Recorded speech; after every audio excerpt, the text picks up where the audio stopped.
ഉണ്ടായാലും അവന്റെ വസ്തുവക അവന്റെ ജീവന്റെ ആധാരമായിരിക്കുന്നില്ല എന്ന് ഞാൻ പറഞ്ഞ ദൈവിക ആശയം നിങ്ങൾക്ക് മനസ്സിലാകാൻ ബുദ്ധിമുട്ടുണ്ടെങ്കിൽ ഇതാ ഒരു ഉപമ പറഞ്ഞ് ഞാൻ നിങ്ങളെ ബോധ്യപ്പെടുത്താം. അതാ കർത്താവ് പറഞ്ഞത്, ധനവാനായ ഒരു മനുഷ്യന്റെ ഭൂമി നന്നായി വിളഞ്ഞു. ഓർക്കാൻ പറ്റും. അപ്പൊ നിങ്ങൾ പറയും മരുന്ന് അടിച്ചിട്ട് വളം വെച്ചിട്ടല്ല, അത് ചെയ്തിട്ടുണ്ടാകുന്ന വിളവല്ല, ഭയങ്കര വിളവ്. എത്ര മീനിയാണെന്നും എനിക്കറിയത്തില്ല. നന്നായി വിളഞ്ഞു. ഞാൻ നിങ്ങളോട് ചോദിക്കട്ടെ, ഒരു മനുഷ്യന്റെ ഭൂമി ഒരിക്കൽ നന്നായി വിളഞ്ഞു പോയതിന് പകരം നിങ്ങൾ തെറ്റ് ചെയ്തതാണോ? ആണോ? ഈ ലോകത്തിൽ ആരെങ്കിലും തെറ്റ് ചെയ്തതാണോ? അല്ല, ആരും തെറ്റ് ചെയ്തിട്ടല്ല. നല്ലൊരു കാര്യമല്ലേ? നമ്മുടെ നിലമുറിയിടങ്ങൾ, നമ്മുടെ വസ്തുവകകൾ, നമ്മുടെ കാർഷികമായ ആദായങ്ങൾ. പാലസ്തീൻ നാടിനെ സംബന്ധിച്ചിടത്തോളം അത്തിത്തോട്ടം, ഒലിവ് തോട്ടം, മുന്തിരിത്തോട്ടം, യവപ്പാടം, ഗോതമ്പ് പാടം, ഇങ്ങനെയൊക്കെയുള്ള വൃക്ഷങ്ങൾ, മറ്റ് ഈ പഴവർഗ്ഗങ്ങളൊക്കെ മധ്യപൗരസ്ത്യ ദേശത്ത് ഉള്ളതാണ്. വേദപുസ്തക നാട്ടിൽ ഉള്ളത് ഇതൊക്കെയാണ്. ആ കാലഘട്ടത്തിൽ അവന്റെ വസ്തുവക നന്നായി വിളഞ്ഞു. അപ്പോൾ അവൻ നന്നായി വിളഞ്ഞപ്പോൾ അതിന്റെ ഉടമസ്ഥൻ, ആ ധനവാൻ, ഞാൻ എന്ത് ചെയ്യുന്നു?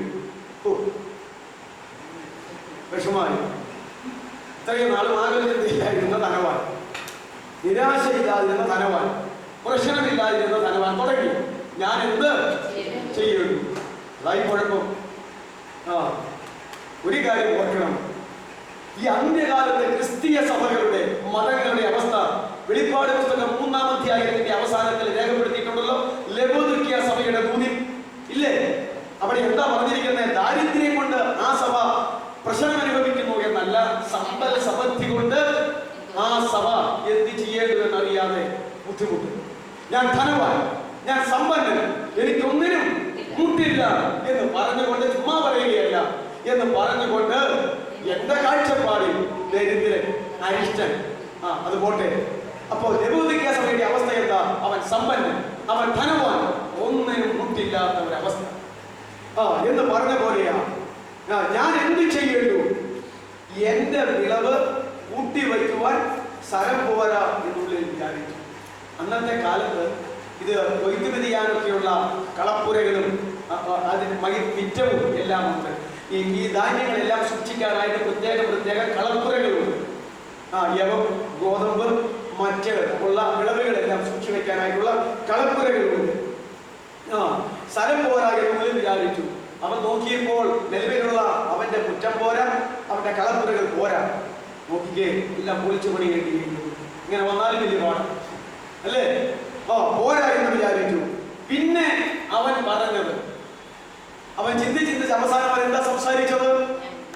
ഞാൻ ഇത് ചെയ്യും, എന്റെ കളപ്പുരകളെ ഒളിച്ച് അധികം വലിയ പണിത് എന്റെ വിളവും വസ്തുവകയും എല്ലാം അതിൽ കൂട്ടിവെക്കും. അല്ലാതെ പിന്നെ എന്ത് ചെയ്യാനാ? പറമ്പിക്കൊണ്ടിടാൻ പറ്റുമോ? ഒരു തെറ്റുമില്ല. ഇങ്ങനെയൊക്കെ വിളവുണ്ടായാൽ ഇതൊക്കെ പൊളിച്ചു പണിത് സംഭരിക്കുക അല്ലാതെ മറ്റ് യാതൊരു മാർഗവും ഭൂമിയിലില്ല.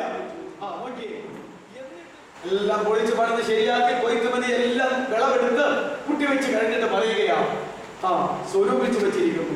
ഇനി എന്ത് ചെയ്യണം? ആശ്വസിക്കുക, തിന്നുക, കുടിക്കുക, ആനന്ദിക്കുക. ഇതെല്ലാം കുട്ടിവെച്ച് കഴിഞ്ഞിട്ട് 4 കാര്യം ചെയ്യും. എന്നതാ?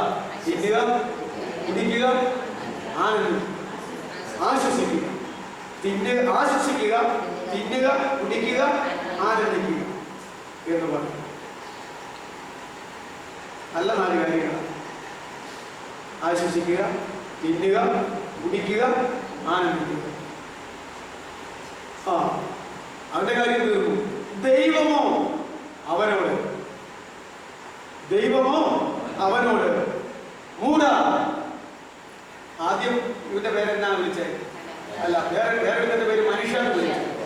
ഇവിടെ പറഞ്ഞു ധനവാനായ ഒരു മനുഷ്യന്റെ. ഇവനെ എങ്ങനെയാ വിളിച്ചത്? ധനവാനായ മനുഷ്യൻ. ഇപ്പോൾ ഇവനെ എന്താ വിളിച്ചിരിക്കുന്നത്? മൂഢ, ഈ രാത്രിയിൽ നിന്റെ പ്രാണനെ നിന്നോട് ചോദിക്കും. ഈ രാത്രിയിൽ നിന്റെ പ്രാണനെ എടുക്കാൻ പോവാ, മരിക്കാൻ പോവാ, മരിപ്പിക്കാൻ പോവാ എന്ന് പറഞ്ഞതിന്റെ അർത്ഥം നിന്റെ ആത്മാവിനെ എടുക്കാൻ പോവാ. നിന്റെ പ്രാണനെ, ഈ രാത്രിയിൽ നിന്റെ പ്രാണനെ നിന്നോട് ചോദിക്കും. പിന്നെ നീ ഒരുക്കി വെച്ചത് ആർക്കാവും? ഈ രാത്രിയിൽ നിന്റെ പ്രാണനെ മൂഢ, ഈ രാത്രിയിൽ നിന്റെ പ്രാണനെ ഞാൻ എടുക്കും. നീ ഒരുക്കിയതാർക്കാണ്? അതാ ചോദിച്ചത്. ദൈവം അവൻ എങ്ങനെയാണ് വിളിച്ചത്? ആദ്യം ധനവാനായ മനുഷ്യനെന്ന് വിളിച്ചു. പക്ഷേ അവസാനം വന്നപ്പോൾ അവനെ എന്ന് വിളിച്ചു? മൂഢ. സങ്കീർത്തനത്തിൽ 2 പ്രാവശ്യം ഇങ്ങനെ വിളിക്കുന്നുണ്ട്. ദൈവമില്ല എന്ന് മൂഢൻ തന്റെ പറയുന്നു. 2 സങ്കീർത്തനത്തിൽ. ഞാൻ എണ്ണം മറന്നുപോയി. 14 സങ്കീർത്തനമാണോ? ഒന്ന് 14, പിന്നെ മറ്റൊരു സങ്കീർത്തനത്തിലുള്ള ഒരുപോലെ ഇരിക്കുന്നു. വായിച്ചു നോക്കുമ്പോ ദൈവമില്ല എന്ന് മൂഢൻ തന്റെ ഹൃദയത്തിൽ പറയുന്നു. അപ്പോ ഇവൻ ആരോടാ പറഞ്ഞത്? ഭാര്യയോടാണോ പറഞ്ഞത്? മക്കളോടാണോ പറഞ്ഞത്? അയൽക്കാരോടാണോ പറഞ്ഞത്? അവൻ അവനോട് തന്നെ പറഞ്ഞു.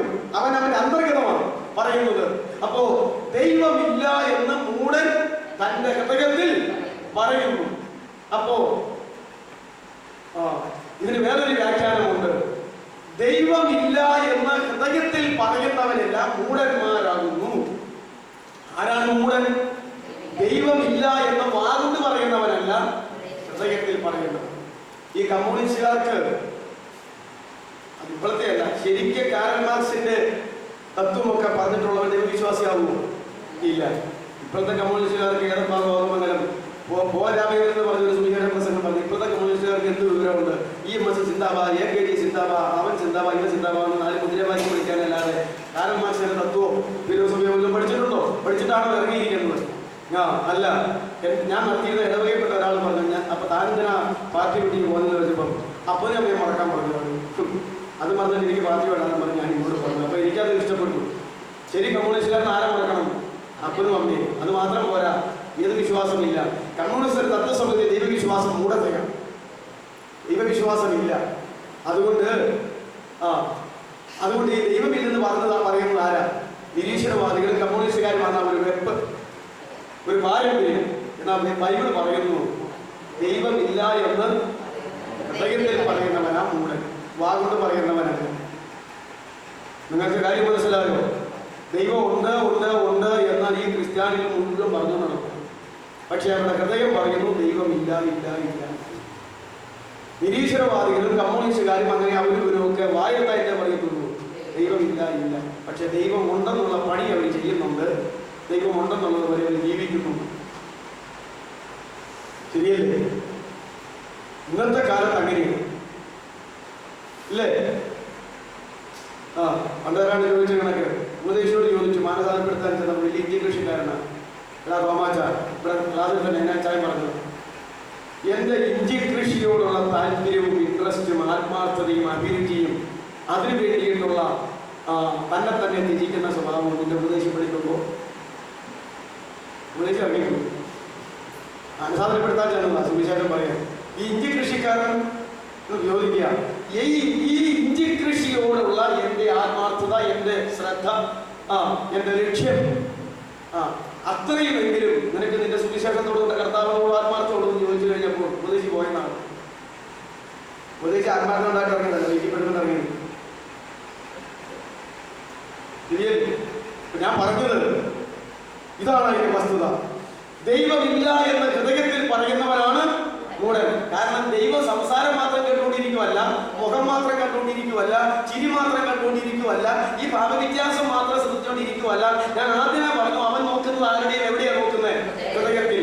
ഹൃദയത്തിൽ ദൈവമുണ്ടോ ഇല്ലയോ എന്ന് ദൈവം നോക്കിക്കൊണ്ടിരിക്കുകയാണ്. ഇവിടെ പറയുക, എടാ മൂഢ, ബൈബിളിൽ സങ്കീർത്തനത്തിൽ പറയുന്നു ദൈവമില്ല എന്ന് മൂഢൻ തന്റെ ഹൃദയത്തിൽ പറയുന്നു. ഹൃദയത്തിൽ പറയുന്നു. അവർ വഷളന്മാരായി മ്ലേച്ഛത പ്രവർത്തിക്കുന്നു. വഷളത്തിന് ക്രിസ്ത്യാനികളുണ്ടോ? മ്ലേച്ഛത ക്രിസ്ത്യാനികളിലുണ്ടോ? ഇല്ലേ? അവരിലെ ഒക്കെ അധികം ഉള്ളൂന്നാ പറയുന്നത്. നമ്മുടെ കാര്യം നമ്മൾ പറയാതെ പറ്റുമോ? അപ്പോ ഇതാണ് ദൈവമില്ല എന്ന ഹൃദയത്തിൽ പറയുന്നവനെല്ലാം മൂഢനാണ്. അപ്പൊ ഇവനെ മൂഢാന്ന് വിളിച്ചപ്പോൾ നമ്മൾ മനസ്സിലാക്കേണ്ടത്, ഇവൻ ദൈവമില്ല, ഞാൻ മാത്രമേ ഉള്ളൂ എന്ന ഹൃദയത്തിൽ പറഞ്ഞുകൊണ്ടിരുന്ന ഒരു മനുഷ്യനാകുന്നുവെന്ന സങ്കീർത്തനത്തിലെ വചനപ്രകാരം നമ്മൾ മനസ്സിലാക്കണം. അതുകൊണ്ടാണ് ദൈവം അവരെ എന്തെന്ന് വിളിച്ചത്? മൂഢ, ഈ രാത്രിയിൽ നിന്റെ പ്രാണനെ ഞാൻ എടുക്കും, നീ ഒരുക്കി വെച്ചത് ആർക്കാകുമെന്ന് പറഞ്ഞു. ഇതിന്റെ ഈ ഉപമയുടെ അന്തസത്ത 21-ാം വാക്യം, ദൈവവിഷയമായി സമ്പന്നനാകാതെ തനിക്ക് തന്നെ നിക്ഷേപിക്കുന്നവന്റെ കാര്യം ഇങ്ങനെയാ. ഉപമ പറഞ്ഞത് ഇങ്ങനെയാ. ഇതിനു വേണ്ടി കേട്ടാ മറ്റേ ഊതിന് വെളിപ്പെടുത്തുവാൻ വേണ്ടിയിട്ട് ഉപമ പറഞ്ഞിട്ട് ഉപമയുടെ അന്തസത്ത പറഞ്ഞ് അവസാനിച്ചു. ദൈവ വിഷയമായി സമ്പന്നനാകാതെ തനിക്ക് തന്നെ നിക്ഷേപിക്കുന്നവന്റെ കാര്യം ഇങ്ങനെയാകും. അവന്റെ പ്രാണനെ എടുക്കും, അവനങ്ങ് പോകും പാതാളത്തിൽ. അവൻ മൂഢനാണ്. ഇതുപോലെ തന്നെ അല്ലാതെ ലാസറിന്റെ കൂടെയുള്ള ധനവാൻ അല്ലേ? അതെ. എന്നാൽ നാം മനസ്സിലാക്കേണ്ട ഒരു കാര്യം വളരെ വേഗത്തിൽ നമുക്ക് പറയാം. ഈ വേദഭാഗത്ത് ഒരു ദൈവദാസനാണ് എന്നെ ഇത് പഠിപ്പിച്ച് ബോധ്യപ്പെടുത്തിയത്. ഇവന്റെ തെറ്റുകൾ ഈ വേദഭാഗം വായിച്ചാൽ എന്തെങ്കിലും ഒരു തെറ്റ് നമുക്ക് മനസ്സിലാക്കാനാണ് കഴിയുകയില്ല. അതിന്റെ ഒന്നാമത്തെ തെറ്റ്, ഈ ഉപമയിൽ ഈ ധനവാൻ ദൈവത്തെ കുറിച്ചുള്ള ബോധമുള്ളവന്. തെറ്റിദ്ധരിക്കരുത്, ദൈവത്തെ കുറിച്ച് അറിവില്ലാത്തവനല്ലെന്നല്ല ഞാൻ പറഞ്ഞത്, അറിവുള്ളവനാണ്. ദൈവത്തെ കുറിച്ച് പ്രസംഗിക്കാൻ അറിയാൻ മേലാത്തവനെന്നല്ല ഞാൻ പറഞ്ഞത്, അവൻ പ്രസംഗിക്കാൻ പറ്റുന്നവനാണ്. ദൈവത്തെ കുറിച്ച് പഠിപ്പിക്കുന്നവനല്ല എന്നല്ല ഞാൻ പറഞ്ഞത്, പഠിപ്പിക്കാൻ അവൻ അറിയാവുന്നതാണ്.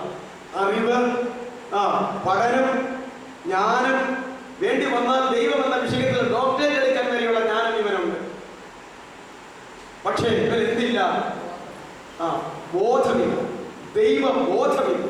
അതാ അകത്തെ കാര്യം. അവൻ ദൈവത്തെ കുറിച്ച് ബോധവാനല്ല. അതിന്റെ തെളിവ് ഇപ്പൊ ഞാൻ വായിച്ചു കേൾപ്പിച്ചു. ഇനി നിങ്ങൾ വീട്ടിൽ ചെന്ന് വായിക്കുമ്പോൾ മനസ്സിലാകും. എന്നാൽ ദൈവബോധമുണ്ടെങ്കിൽ എന്റെ ദൈവമേ, എന്റെ കാരണന്മാരുടെ കാലത്തും എന്റെ കാലത്തും ഇതുപോലൊരു വിളവ് ഉണ്ടായിട്ടില്ല. ദൈവത്തിന്റെ കരുണ, ദൈവത്തിന്റെ കൃപ, അവന്റെ ദയ, അവന്റെ മനസ്സലിവ്, ഈ പാവങ്ങളെ ഓർത്തല്ലോ, ഇത് ദൈവത്തിന്റെ ഒരു അത്ഭുതം. ഇതിനകത്ത് ദൈവത്തിന് എന്തോ ഒരു ഉദ്ദേശമുണ്ട് എന്നിങ്ങനെയുള്ള ചിന്ത അവന്റെ ഹൃദയത്തിൽ ഉണ്ടായെങ്കിൽ അവൻ എന്ത് ബോധമുണ്ടായിരുന്നു? ഇവൻ ആരോടെങ്കിലും പറഞ്ഞോ, എന്റെ ദൈവത്തിന്റെ കൃപ കൊണ്ട് കണ്ടില്ലേ എന്റെ വസ്തുവകകളെല്ലാം, എന്റെ വിളവുകളെല്ലാം ഇപ്രകാരം 30 മേനിയും 60 മേനിയും 100 മേനിയും അല്ല, പിന്നെയോ എത്ര മേനിയാണെന്ന് അറിയത്തില്ല, അതുകൊണ്ട് വിളവാണ്. ദൈവത്തെ കുറിച്ച് ഒരു കാര്യം അവൻ ഓർക്കുകയോ ചിന്തിക്കുകയോ സംസാരിക്കുകയോ പറയുകയോ അറിയിക്കുകയോ ചെയ്യുന്നില്ല. അതിന്റെ സ്ഥാനത്ത് ആരാ നിൽക്കുന്നത്? അവൻ തന്നെയാണ്. അവന് ദൈവത്തെ കുറിച്ച് ബോധമില്ല. എന്നെ കേൾക്കുന്ന ഞാൻ നിങ്ങളുമായുള്ളത് ഇന്ന് രാത്രി കാലം ഈ മനുഷ്യ ജീവിതത്തിൽ ഏതെങ്കിലും വിഷയത്തിലാകട്ടെ, എല്ലാ വിഷയത്തിലുമാകട്ടെ, ദൈവത്തെ കുറിച്ച് ആഴമായിട്ടുള്ള ഒരു ബോധം. ദൈവമാണല്ല, ദൈവത്തിന്റെ കരുണയാ കൃപയാ. കരുണയാ കൃപയാ. നമ്മൾ പറയാറില്ലേ, ഒക്കെ പറയാറുണ്ട്, ഇന്ന ഓപ്പറേഷൻ ലോകത്തിലെ ഏറ്റവും വലിയ ആശുപത്രിയിൽ പോയി ഏറ്റവും വലിയ ഡോക്ടറെ കൊണ്ട് ഏറ്റവും വലിയ ഓപ്പറേഷൻ ചെയ്തുകൊണ്ടാണ് ഞാൻ ജീവിച്ചിരിക്കുന്നതെന്ന് പറയുന്നത് അക്ഷരാർത്ഥത്തിൽ ഒരു യാഥാർത്ഥ്യമാണെങ്കിലും എന്റെ ദൈവത്തിന്റെ കൃപ കൊണ്ടാണ് അതൊക്കെ സാധ്യമായി വന്നെന്ന് പറയട്ടെ. എന്റെ ശാരീരിക ശക്തി കൊണ്ടാണ് എന്ന് പറയുമ്പോൾ എന്റെ ദൈവത്തിന്റെ കൃപയാന്ന് പറയട്ടെ. ഇപ്രകാരം ദൈവത്തെ കുറിച്ചുള്ള ഒരു ബോധം ഇവനുണ്ടായിരുന്നില്ല. അതാ ഇവന്റെ ഒന്നാമത്. ദൈവ വിഷയമായി സമ്പന്നനാകുക എന്ന് പറഞ്ഞാൽ അതിന്റെ അർത്ഥം അവൻ ഒന്നാമത് ദൈവത്തെ കുറിച്ച് ബോധവാനാകുക എന്നുള്ളതാണ്. 2, അവന് സഹജീവികളെ കുറിച്ച്, സ്വന്തക്കാരെ കുറിച്ച്, ബന്ധുമിത്രാദികളെ കുറിച്ച്, അയൽക്കാരെ കുറിച്ച്, സ്നേഹിതന്മാരെ കുറിച്ച്, പോട്ടെ അനാഥന്മാര്, ദരിദ്രന്മാര്, വിധവമാര് തുടങ്ങിയ ആളുകളെ കുറിച്ചൊന്നും അവൻ എന്തില്ല, യാതൊരു ബോധവുമില്ല. അവൻ എന്നാ പറഞ്ഞത്? അവൻ എന്നാ പറഞ്ഞത്? ഇത് പൊളിച്ചു പണിയും, എല്ലാം അകത്താക്കി വെക്കും, എന്നിട്ട് ഞാൻ എന്നോട് തന്നെ പറയും,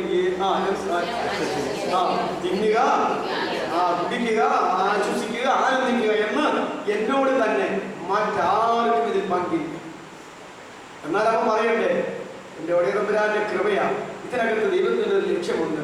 ഈ നാട്ടിൽ ദരിദ്രന്മാരുണ്ട്, അനാഥന്മാരുണ്ട്, വിധവമാരുണ്ട്, സാധുക്കളുണ്ട്, ഇല്ലാത്തവരുണ്ട്, എൻ്റെ കുടുംബക്കാരുണ്ട്. അവർക്കൊക്കെ കുറെ അങ്ങോട്ട് ഷെയർ ചെയ്ത് കൊടുക്കണം. അല്ലാതെ എന്തിനാണ് ദൈവം വന്നത്? ഇതുപോലെ എനിക്ക് ആവശ്യമുണ്ടോ? ആവശ്യമില്ല. അതുകൊണ്ട് ഒരു 5 കൊല്ലത്തേക്കുള്ളത് ഞാനും എടുക്കാം, എന്നാലും ഒരു 10-25 കൊല്ലത്തേക്കുള്ളത് ഉണ്ടല്ലോ, ബാക്കി അങ്ങോട്ട് കൊടുക്കാം എന്നവന് തോന്നൽ വരുന്നുണ്ടോ? അവനവന്റെ സഹജീവികളെ കുറിച്ച് യാതൊരു ബോധമില്ല. നാം ക്രിസ്ത്യാനികളായിരിക്കും, അനാഥന്മാര്, ദരിദ്രന്മാര്, വിധവമാര്, സാധുക്കള്, ആവശ്യഭാരത്തിൽ ഇരിക്കുന്നവരെ, അവരെ കുറിച്ച് ബോധമില്ലെങ്കിൽ വെറും ദൈവം മുമ്പിൽ ഒരു മൂഢൻ. നമുക്ക് എന്തെല്ലാം ഉണ്ടെന്ന് പറഞ്ഞു ഇവന് യാതൊരു ബോധവും. അടുത്തത് അവന് ആത്മാവിനെ കുറിച്ച് ബോധം. അവൻ എന്നാ പറയുന്നത്? ആശ്വസിക്കുക, തിന്നുക, കുടിക്കുക, ആനന്ദിക്കുക. നമുക്ക് ഞങ്ങളല്ലതാ ജീവിച്ചു. തിന്നും അടുത്ത് കഴിയുമ്പോൾ കിടന്ന ഇക്കര അയവറക്കുന്ന കണ്ടിട്ടില്ലേ, ഉറങ്ങുന്ന കണ്ടിട്ടില്ലേ? ആശ്വസിക്കുക. പിന്നെ എന്ത് ചെയ്യണം? തിന്നുക, കുടിക്കുക. മൃഗവും അതല്ലേ, തിന്നുക, കുടിക്കുക, ആനന്ദിക്കുക. മൃഗത്തിന് ആനന്ദം എന്താ? തിന്നണം, കുടിക്കണം, ഉറങ്ങണം, ആശ്വസിക്കണം, കിടക്കണം, ആനന്ദിക്കണം. എല്ലാവരും എന്താ?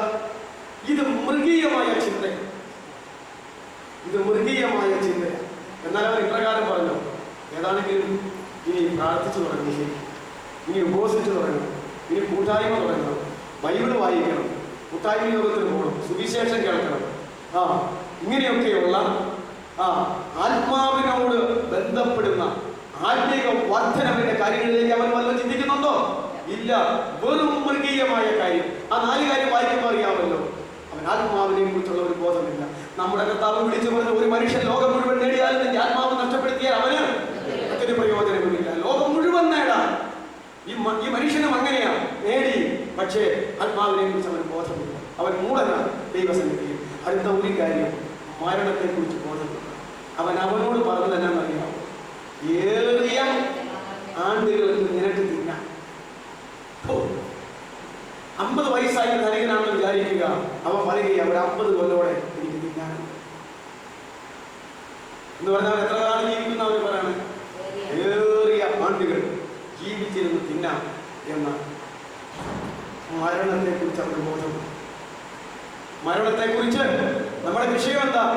ഒരിക്കൽ ജനനം, ഒരിക്കൽ മരണം, ഒരിക്കൽ ന്യായവിധി, അല്ലേ? മരണം, മരണാനന്തര ജീവിതം. മരണത്തെ കുറിച്ച് ബോധമില്ലാത്ത മനുഷ്യൻ.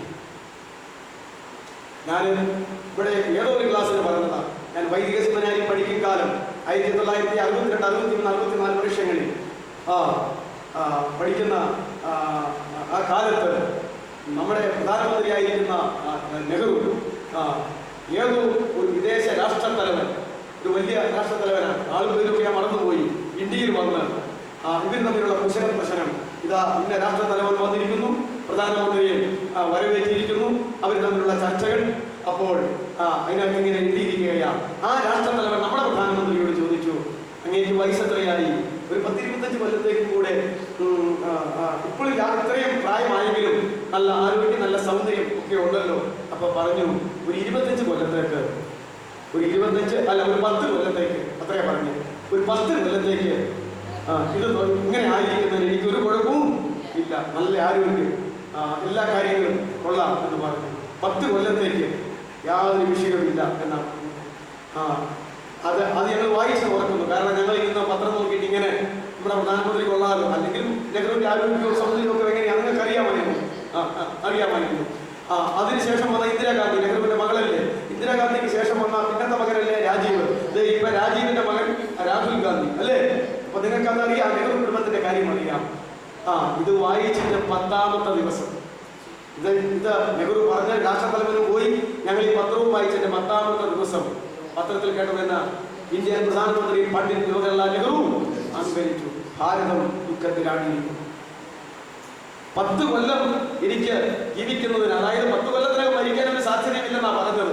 അത്രമാത്രം എല്ലാ നിലകളും ഓക്കെ. 10 ദിവസം ജീവിച്ചില്ലല്ലോ, ശരിയല്ലേ? അതുകൊണ്ട് എന്താ പറഞ്ഞിരിക്കുന്നത്? യാക്കോബ് പറയുന്നു, മനുഷ്യ, നിന്റെ ജീവൻ മറഞ്ഞിരിക്കുന്ന ഒരാവിയ. വെള്ളം തിളപ്പിച്ചിട്ട് ആവി പൊങ്ങുന്ന പോലെ ഒരാവി എന്ന് പൊങ്ങാനേ ഉള്ളൂ. ഏത് മനുഷ്യനും ഉറച്ചു നിന്നാലും അവനൊരു ശ്വാസം മാത്രമാണ്. ഒരുപിടി വാക്യങ്ങൾ ഉണ്ടല്ലോ, ഞാൻ പറഞ്ഞിട്ടുണ്ട്. പഴയ നിയമത്തിൽ നിന്ന് 12 വാക്യം, പുതിയ നിയമത്തിൽ നിന്ന് 12 വാക്യവും മരണത്തിന്റെ ഗൗരവമേറിയ വാക്യങ്ങൾ ചിന്തിക്കാനുണ്ടെന്ന് പറഞ്ഞ് തുടങ്ങിയത്. അതിന് മുമ്പ് ധനവാന്റെ ദാസന്റെ ചരിത്രം ചിന്തിക്കണം എന്ന് പറഞ്ഞിട്ടാണ് അങ്ങോട്ട് പോകുന്നത്. ഇന്നത്തെ ഉണ്ടാച്ചിന്ത തീരുന്നു. എത്രയാണ് ദൈവവിഷയമായി സമ്പന്നനാകുക എന്ന് പറഞ്ഞാൽ എന്താ വചനത്തിന്റെ അർത്ഥം? ദൈവത്തെ കുറിച്ച് ബോധവാനായിരിക്കണം, സഹജീവികളെ കുറിച്ച് ബോധവാനായിരിക്കണം, ആത്മാവിനെ കുറിച്ച് ബോധവാനായിരിക്കണം, മരണത്തെ കുറിച്ച് ബോധവാനായിരിക്കണം.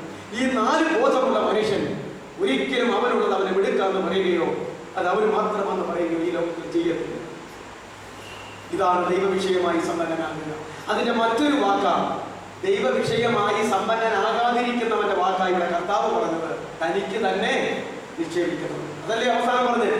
ദൈവവിഷയമായി സമ്പന്നനാകാതെ തനിക്ക് തന്നെ നിക്ഷേപിക്കുന്നവന്റെ അവസ്ഥ ഇങ്ങനെയായിരിക്കും. മറ്റേ ധനവാന്റെയും തെറ്റിതായി അവിടെ മാനസാന്തരപ്പെട്ടില്ല എന്നുള്ളത് ശരിയാണ്. ഈ ചേഞ്ച് വരണമെങ്കിൽ പ്രിയമുള്ളവരെ, ദൈവത്തിന്റെ പരിശുദ്ധാത്മാവിനാൽ ഒരു യഥാർത്ഥ മാനസാന്തരം വന്ന് ഒരു ദൈവ പൈതലായി ജീവിച്ചെങ്കിൽ മാത്രമേ ഈ ചേഞ്ച് ഉണ്ടാകത്തുള്ളൂ. അപ്പോൾ നിങ്ങൾ ക്രിസ്ത്യാനികളെ നോക്കരുത്, വേർപാട് സഭക്കാരെ നോക്കരുത്. അതെല്ലാം പിഴയാന്നല്ല ഞാൻ പറഞ്ഞത്. ഇതിലൊക്കെ പെട്ടു നിൽക്കുന്നവരെ, പേരിൽ ക്രിസ്ത്യാനി, വേഷത്തിൽ ക്രിസ്ത്യാനി, ആരാധനയിൽ ക്രിസ്ത്യാനി, പ്രസംഗത്തിൽ ക്രിസ്ത്യാനി, ക്ലാസ്സിൽ ക്രിസ്ത്യാനി എന്നൊക്കെ പറയുന്ന ഇവരെ നോക്കിയിട്ട് അവനോ എന്ന് ചോദിക്കരുത്. ഞാൻ അങ്ങനെയുള്ള ആരുടെയും കാര്യമല്ല, ഈ വചനത്തിൽ പറഞ്ഞിരിക്കുന്ന പോലെയുള്ളവരുടെ കാര്യമാണ്. അതിനെക്കുറിച്ച് കർത്താവ് പറഞ്ഞു, കർത്താവ് രക്ഷിക്കപ്പെടുന്നവരെ ദിനംപ്രതി തന്റെ സഭയോട് താൻ ചേർത്തുകൊണ്ടിരിക്കുന്നു. കർത്താവ് സഭയെ വളർത്തുന്നു, പണിയുന്നു. അവൻ അതിനുവേണ്ടി കൊടുത്ത വില അവന്റെ നിഷ്കളങ്കമായ രക്തമാണ്, അല്ലേ? അതാ ഞാൻ പറഞ്ഞത്. അതുകൊണ്ട് പ്രിയമുള്ളവരെ, ഇന്ന് രാത്രികാലം നമ്മൾ മനസ്സിലാക്കേണ്ടത് എന്താണ്? ദൈവ വിഷയമായി നമ്മൾ സമ്പന്നനാകണം. ലാസറിന്റെ ചരിത്രത്തിലെ ആ ധനവാൻ ദൈവ വിഷയമായി സമ്പന്നനായിട്ടില്ല. ദൈവ വിഷയമായി സമ്പന്നനാകുക എന്ന് പറഞ്ഞാൽ ദൈവത്തെ കുറിച്ച്, സഹജീവികളെ കുറിച്ച്, ആത്മാവിനെ കുറിച്ച്, മരണത്തെ കുറിച്ച് ബോധവാനാകണം. അതുകൊണ്ടാണ് 4 വിഷയത്തിൽ ഇന്ന് ആരെങ്കിലും പഠിച്ച് 4 ഡോക്ടറേറ്റ് എടുത്തു വന്നാലും, ഏത് വിഷയത്തിനും ഡോക്ടറേറ്റ് ആകാമല്ലോ, ഈ 4 വിഷയത്തിന് നാല് PhD എടുത്തു വന്നാലും അവൻ ബോധവാനാകത്തില്ല, അറിവ് കിട്ടത്തേ ഉള്ളൂ. ബോധം എന്ന് പറയുന്നത് ദൈവത്തിന്റെ ആത്മാവ് അകത്തു വന്ന് വീണ്ടും ജനിച്ച ദൈവ പൈതലായി ദൈവത്തിന്റെ പരിശുദ്ധാത്മാവിനാൽ നിറഞ്ഞ ദൈവ വചനപ്രകാരം ജീവിക്കുമ്പോൾ ഉണ്ടാകുന്ന ജീവിതമാണ് ഈ ബോധം എന്ന് പറഞ്ഞിരിക്കുന്നത്. ഇതുണ്ടെങ്കിൽ മാത്രമേ നമ്മുടെ ആത്മാവിന്റെ രക്ഷ പൂർത്തീകരിക്കപ്പെടുകയുള്ളൂ. ഇതിന് യാതൊരു വിധമായ മാറ്റവും ഇവിടെ നമുക്ക് അവസാനിപ്പിക്കാം. ധനവാനായ മൂടൻ, ഈ ലാസറുടെ ധനവാന്റെ സംഭവ ചരിത്രവും ധനവാനായ മൂടന്റെ ഉപമയും നാം ചേർത്ത് പഠിക്കുമ്പോൾ മാത്രമാണ് ഇവനും ഇവിടെ, ഞാൻ സൺഡേ സ്കൂളിൽ പഠിച്ചിട്ടുണ്ട്, മൂടനായ ധനവാൻ മീറ്റിംഗ് അങ്ങനെ ആയിരുന്നു. എന്നിട്ട് അതിന്റെ ബാക്കിക്കാരി സൺഡേ സ്കൂൾ പുസ്തകത്തിലുണ്ടായിരുന്നു, ബൈബിളിൽ ഇല്ല. ഇവന്റെ ആത്മാവും എങ്ങോട്ട് പോയി? മൂടായി രാത്രിയിൽ നിന്റെ ആ പ്രാണനെ എന്നോട് ചോദിച്ചാൽ നീ ഒരുക്കിയത് ആർക്കാകും? അവന്റെ പ്രാണനെ ചോദിച്ചു, അവൻ മരിച്ചു പോയി. അവന്റെ ഭാവന ഒന്നും കൂടെയില്ല, അതൊന്നും ഫലകരമായിട്ടില്ല. അവന്റെ ആത്മാവും പാതാളത്തിൽ. ബൈബിളിൽ എഴുതിയതല്ല സന്ദേശം. എങ്കിൽ നമുക്ക് വിഷയം മനസ്സിലായല്ലോ. ദൈവ വിഷയമായി സമ്പന്നനാകാതെ തനിക്ക് തന്നെ നിക്ഷേപിക്കുന്നവൻ ഇങ്ങനെ ആയിപ്പോകും. അവനെ ദൈവം എന്താണ് വിളിച്ചത്? മൂഢ എന്നാണ് വിളിച്ചത്. അതുകൊണ്ട് പ്രിയമുള്ളവരെ, ദൈവം തമ്പുരാൻ നമുക്ക് നൽകിയിരിക്കുന്ന ആയുസ്, ആരോഗ്യം, ബുദ്ധി, ശക്തി, അറിവ്, സൗന്ദര്യം, ഭാര്യ, ഭർത്താവ്, മക്കള്, ബന്ധുമിത്രാദികൾ, ജോലി, വരുമാന മാർഗങ്ങൾ ഒന്നിലും, ആത്മീകമാകട്ടെ ഭൗതികമാകട്ടെ, ഒന്നിലും അഹങ്കരിക്കാതെ നിഗളിക്കാതെ ദൈവബോധമുള്ളവരായി. ഞാൻ ഇന്നാൾ പലവട്ടം പറഞ്ഞിട്ടുണ്ട്, കൽദയരുടെ ഊരി വിറ്റ് പാലസ്തീൻ സ്റ്റേറ്റ്, കനാൻ ദേശം മുഴുവൻ തനിക്കും തന്റെ സന്തതിക്കും അവകാശമായി ദൈവം തീരാധാരം എഴുതി കൊടുത്തതാ അബ്രാഹാമിന്. എന്നിട്ട് അബ്രാഹാം വന്ന് അവിടെ വന്ന് താമസമാക്കി. അതെന്താ എബ്രാഹിം വന്നെന്ന് വായിക്കുന്നത്? അബ്രാഹാം തന്റെ മകനായിരിക്കുന്ന ഇസഹാക്കിനോടും അവന്റെ മകനായിരിക്കുന്ന യാക്കോബിനോടും വാഗ്ദത്തത്തിന് അവകാശികളായ മകനോടും കൊച്ചുമകനോടും കൂടെ എന്ത് ചെയ്തു? കൂടാരങ്ങളിൽ പാർന്നുകൊണ്ട്, കനാൻ നാട്ടിൽ വന്നിട്ട് ഒരു ചെറിയ വീട് പോലും വെക്കാതെ കൂടാരങ്ങളിൽ പാർന്നുകൊണ്ട് ദൈവം കൈപ്പണിയെ ശില്പിയായി നിർമ്മിച്ചതും അടിസ്ഥാനമുള്ളതുമായ സ്വർഗീയ നഗരത്തിന് വേണ്ടി അവൻ കാത്തിരുന്നു. മാത്രമല്ല, ഈ ഭൂമിയിൽ അവൻ ആരെ കണ്ടാലും പറയും, ഞങ്ങൾ ഈ ഭൂമിയിൽ അന്യരും പരദേശികളുമാണ്, ഞങ്ങളുടെ നിത്യമായ വാസസ്ഥലം സ്വർഗത്തിലാണ് എന്ന് പറഞ്ഞ് ജീവിച്ചതുപോലെ അബ്രാഹാം അത് ചെയ്തെങ്കിൽ, ഇസഹാക്ക് അത് ചെയ്തെങ്കിൽ, യാക്കോബ് അത് ചെയ്തെങ്കിൽ, അബ്രാഹാമിനെ വെല്ലുന്ന കോടീശ്വരൻ ആരുണ്ട് ക്രൈസ്തവ സഭയിൽ? ഇസഹാക്കിനെ വെല്ലുന്ന കോടീശ്വരൻ ആരുണ്ട്? യാക്കോബിനെ വെല്ലുന്ന പണക്കാരൻ എവിടെയുണ്ട്? അവരെ കൂടാരങ്ങളിൽ പാർത്തുകൊണ്ട് ദൈവം കൈപ്പണിയായി നിർമ്മിച്ച, ശില്പിയായി നിർമ്മിച്ച അടിസ്ഥാനമുള്ള സ്വർഗീയ നഗരത്തിന് വേണ്ടി പ്രതീക്ഷയോടും പ്രത്യാശയോടും കാത്തിരിക്കുകയും ഈ ലോകത്തിൽ കാണുന്നവരോട് ഞങ്ങൾ ഈ ഭൂമിയിൽ അന്യരും പരദേശികളാണ്. കരാനാട് വാസ്തവത്തിൽ കിറതാൻ ചെയ്ത് തന്നാണെങ്കിലും അബ്രാഹാം പറയുകയാണ്, ഈ മണ്ണും പൊന്നുകൊണ്ടും ഞങ്ങൾക്ക് ഒരു വിഷയമല്ല, ഞങ്ങളുടെ നാട് അവിടെയാണ്, അത് കാത്ത് ഇങ്ങനെ ഇരിക്കുകയാണ്, ഞങ്ങൾ ഇവിടെ അന്യരും പരദേശികളുമാകുന്നു എന്ന് പറഞ്ഞ് മുമ്പോട്ട് പോയതുപോലെ ആയിത്തീരുവാൻ ദൈവമായ കർത്താവ് നമ്മെ സഹായിക്കും. ആകയാൽ ഈ 2 വേദഭാഗങ്ങൾ ഒരുമിച്ച് ചേർത്ത് ചിന്തിക്കുമ്പോൾ നമ്മുടെ ഈ ലോക ജീവിതം എങ്ങനെയായിരിക്കണമെന്നും മരണം എപ്പോൾ വേണമെങ്കിലും സംഭവിക്കാമെന്നും മരിച്ചതിന് ശേഷം ആർക്കും ഒന്നും മാറ്റം വരുത്താൻ കഴിയുകയില്ല എന്നും ജീവിച്ചിരിക്കുമ്പോൾ മാത്രം നാം യഥാർത്ഥമായി ദൈവ പൈതലായി രക്ഷയുടെ അനുഭവത്തിൽ ജീവിക്കണമെന്നും അങ്ങനെയായാൽ അബ്രഹാമിന്റെ മടിയിലായിരിക്കാമെന്നും ന്യായവിധിക്ക് ശേഷം നിത്യമായ സ്വർഗ്ഗത്തിലേക്ക് പോകാമെന്നുമുള്ള യാഥാർത്ഥ്യം നമുക്ക് മനസ്സിലാക്കുവാനായിട്ട് കഴിയും. അതുകൊണ്ട് ഈ വേദഭാഗങ്ങൾ ഇന്ന് അവസാനിപ്പിക്കട്ടെ. തുടർന്ന് നമുക്ക് ഒരുമിച്ച് കൂടുവാൻ ദൈവം കൃപ ചെയ്യുന്ന പക്ഷം തുടർന്ന് ഞാൻ ആ പറഞ്ഞിരിക്കുന്ന വാക്യങ്ങളിലേക്ക് നമുക്ക് കടന്നു പോകാം.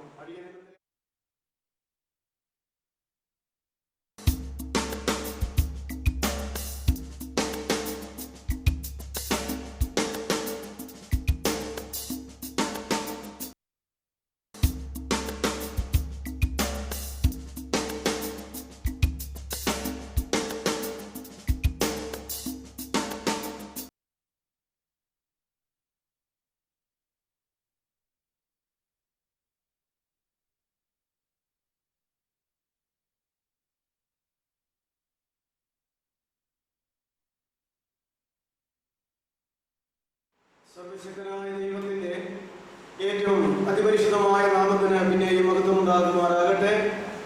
സ്നേഹവും ബഹുമാനമുള്ള ദൈവദാസന്മാർക്കും സുവിശേഷകരായ സഹോദരങ്ങൾക്കും ഇന്ന് സന്ധ്യാസമയത്തും ഇവിടെ ഒരുമിച്ചായിരിക്കുന്ന എല്ലാ ദൈവമക്കൾക്കും നമ്മുടെ രക്ഷകനും കർത്താവും ദൈവവുമായ യേശുക്രിസ്തുവിന്റെ നിസ്തുല്യ നാമത്തിൽ സ്നേഹവന്ദനം അർപ്പിക്കുന്നു. ഇപ്പോൾ നമ്മൾ ചിന്തിച്ചുകൊണ്ടിരിക്കുന്ന വിഷയം മനുഷ്യന്റെ ഈ ലോക ജീവിതം, അതിനുശേഷം സംഭവിക്കുന്ന മനുഷ്യന്റെ മരണം, മരണത്തിന് ശേഷമുള്ളതായ മരണാനന്തര അനുഭവങ്ങൾ, ഇപ്രകാരമുള്ളതായ വിഷയങ്ങൾ ദൈവവചനത്തിന്റെ അടിസ്ഥാനത്തിൽ നമ്മൾ ചിന്തിച്ചുകൊണ്ടേയിരിക്കുകയായിരുന്നുവല്ലോ. ധനവാന്റെയും ലാസറിന്റെയും ജീവചരിത്രം നാം ഇപ്പോൾ ചിന്തിച്ചു കഴിഞ്ഞു. കഴിഞ്ഞ ക്ലാസ്സിൽ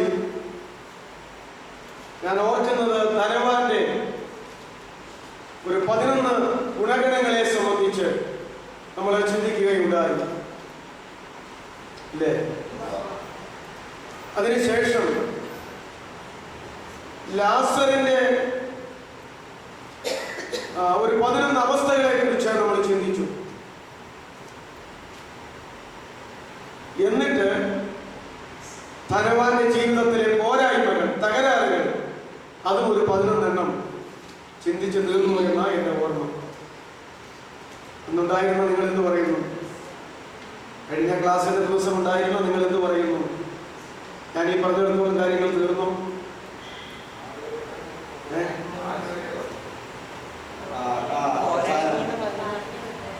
സ്ഥലമാറ്റത്തിന്റെ സാധ്യത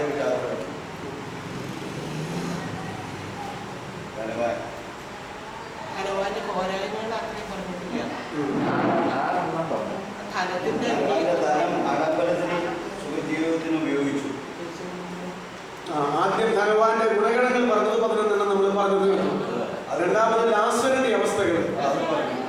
ഈ ധനവാന്റെ ഗുണഗണങ്ങൾ എന്ന് പറഞ്ഞാൽ യഥാർത്ഥത്തിൽ ദൈവത്തിന്റെ മുമ്പിൽ ദൈവം അംഗീകരിക്കുന്ന ഗുണഗണങ്ങളല്ല. അങ്ങനെയായിരുന്നെങ്കിൽ പിന്നെ അവനെ പാതാളത്തിലേക്ക് വിടാനായിട്ട് പറ്റുമായിരുന്നു. ലോകത്തിന്റെ മുമ്പിൽ, മനുഷ്യന്റെ മുമ്പിൽ എല്ലാവരും ഒരുപോലെ സമ്മതിക്കുന്ന 11 ഗുണഗണങ്ങൾ. അതാണ് ധനവാന്റെ ജീവിതത്തിൽ നമ്മൾ ചിന്തിച്ചത്. ലാസറിന്റെ ഗുണഗണങ്ങൾ എന്ന് പറഞ്ഞാൽ അത് മനുഷ്യൻ അംഗീകരിക്കാത്തത് കൊണ്ടാണ് ലാസറിന്റെ അവസ്ഥകൾ എന്ന് ഞാൻ പറഞ്ഞത്. ലാസറിന്റെ അവസ്ഥയിൽ ഒന്നാമത് ശരീരം മുഴുവൻ ആ ധനവാന്റെ പടിക്കൽ കിടന്നിടത്തോളം നാളുകൾ, മരണത്തിന്റെ സമയം വരെയും വ്രണങ്ങൾ നിറഞ്ഞ് കിടക്കുകയായിരുന്നു അല്ലേ? അതൊരു വലിയ ഗുണമാണെന്ന് പറഞ്ഞാൽ ഇപ്പൊ നിങ്ങൾക്കും ബുദ്ധിമുട്ട് വരും. അതുകൊണ്ട് ലാസറിന്റെ ജീവിതത്തിലെ 11 അവസ്ഥകൾ എന്ന പേരിൽ ഞാൻ അങ്ങോട്ട് പറഞ്ഞു. അത് കഴിഞ്ഞിട്ട് ധനവാനെ സംബന്ധിച്ചിടത്തോളം ഉള്ളതായിരിക്കുന്ന പോരായ്മയുടെ ചില അവസ്ഥകൾ ആ വേദഭാഗത്ത് നിന്ന് ഇതെല്ലാം പറയുന്നു. നാം ചിന്തിക്കുന്ന വേദഭാഗത്ത് നിന്ന് 13 വാക്യങ്ങളിൽ നിന്നാണ് ഇതെല്ലാം പോയിന്റുകളായി തിരിച്ചിട്ടുള്ളത്. അതിൽ ഒന്നാമത്തത്